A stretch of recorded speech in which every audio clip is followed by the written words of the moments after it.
Myopia और यानी दृष्टिबाधिता को लेकर जो एम्स के डॉक्टर हैं उन्हें तमाम जानकारी मिली है और ये पता चला है कि 2030 तक जो है इसको लेकर काफ़ी बड़ी संख्या में लोग इससे प्रभावित हो सकते हैं, जिसमें खासकर बच्चे हैं। इस पर बातचीत करने के हमारे साथ एम्स के वरिष्ठ डॉक्टर डॉक्टर रोहित सक्सेना सीधा उनसे बातचीत करते हैं।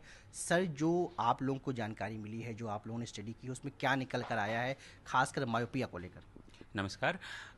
ये हमने एम्स में पिछले कई सालों में दो सर्वे करे हैं। एक बार 2001 में हुआ था सर्वे दिल्ली के एक क्षेत्र में, जहाँ पे हमने देखा कि करीब 7% बच्चों को मायोपिया है।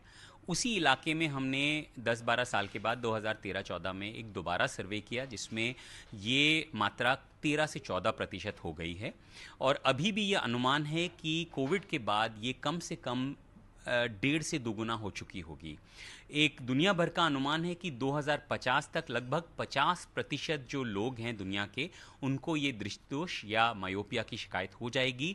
और ऐसा अनुमान है कि भारत में भी ये प्रॉब्लम तब तक बढ़ के इतनी हो सकती है। सर, जो आप लोगों ने बताया कि 2050 तक जो है लगभग 50% लोग होंगे वो जो मायोपिया से पीड़ित होंगे, तो सर इसमें क्या सिर्फ बच्चे हैं या हर वर्ग के लोग होंगे, और इसके पीछे की वजह क्या है? तो आज जो बच्चे हैं, अगर उनको मायोपिया आज शुरू होता है तो बढ़ के एक तो नंबर बहुत ज़्यादा हो जाएगा जैसे जैसे वो बढ़ते हैं, और 2050 तक जितने भी बच्चे आज हैं वो तब तक बढ़कर अडल्ट हो जाएंगे।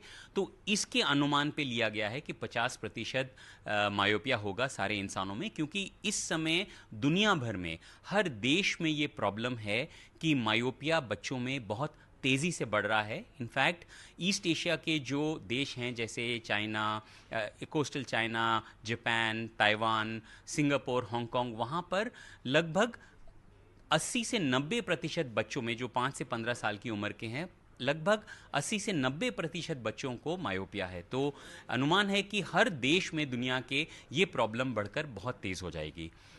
और इसका सीधा सीधा कारण है जो हमारे बच्चों का लाइफस्टाइल चेंज हो गया है। पहले बच्चे बाहर जाते थे, घर के अंदर बहुत कम देर रहते थे, पढ़ना और नज़दीक का काम बहुत कम था। अब ये बिल्कुल बदल गया है। कोविड के बाद तो ये एक बड़ी आम सी चीज़ हो गई है कि बच्चे घंटों तक अपने टैब्स या फ़ोन्स पे लगे रहते हैं, ना केवल पढ़ाई के लिए पर अपने एंटरटेनमेंट और खेल कूद के लिए भी।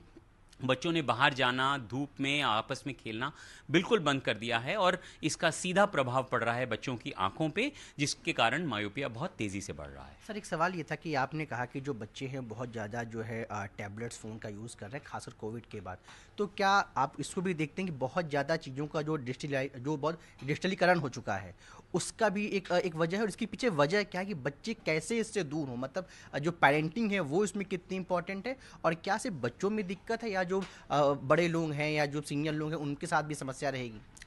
तो मायोपिया बढ़ने की प्रॉब्लम करीब 5 से 15 या 18 साल तक के लोगों में होती है। उसके बाद मायोपिया तब तक जाके स्टेबल हो जाता है और बढ़ना बहुत कम होता है या ना के बराबर होता है।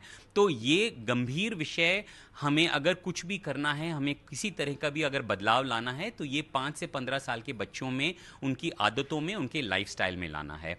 और वो लाइफस्टाइल चेंज जो हमें लाना है कि ये घंटों तक जो नज़दीक का काम कर रहे हैं उसको रोकना है।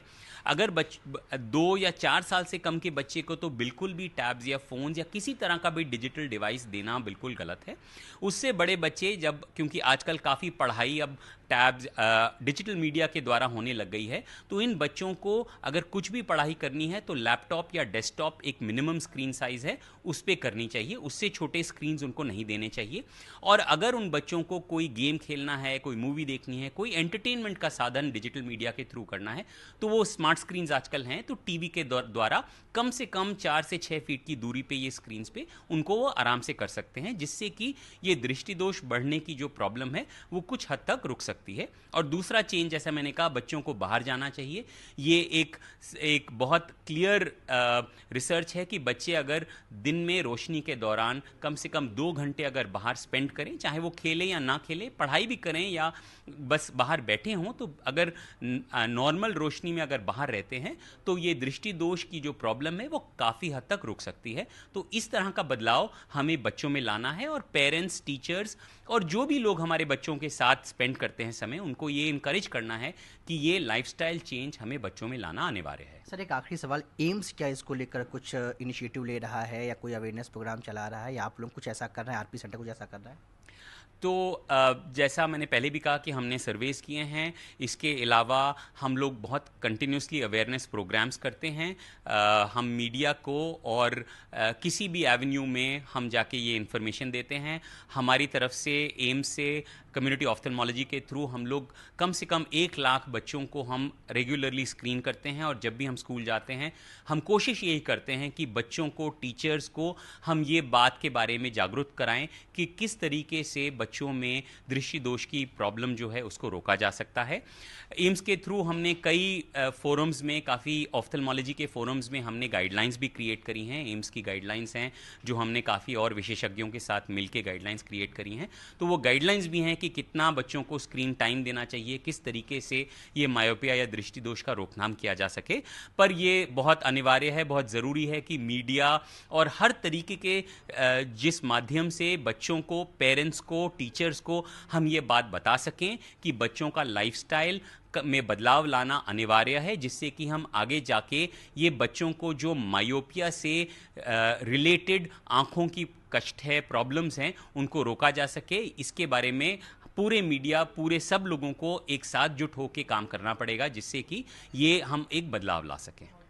तो ये थे हमारे साथ एम्स के वरिष्ठ डॉक्टर, जिन्होंने बताया कि जो मायोपिया है वो कितना खतरनाक बच्चों के लिए हो सकता है जो 5 से 15 साल के बीच में हैं, और आने वाले टाइम इसका कितना बड़ा असर है। नई दिल्ली से NDTV इंडिया के लिए पल्लव मिश्रा।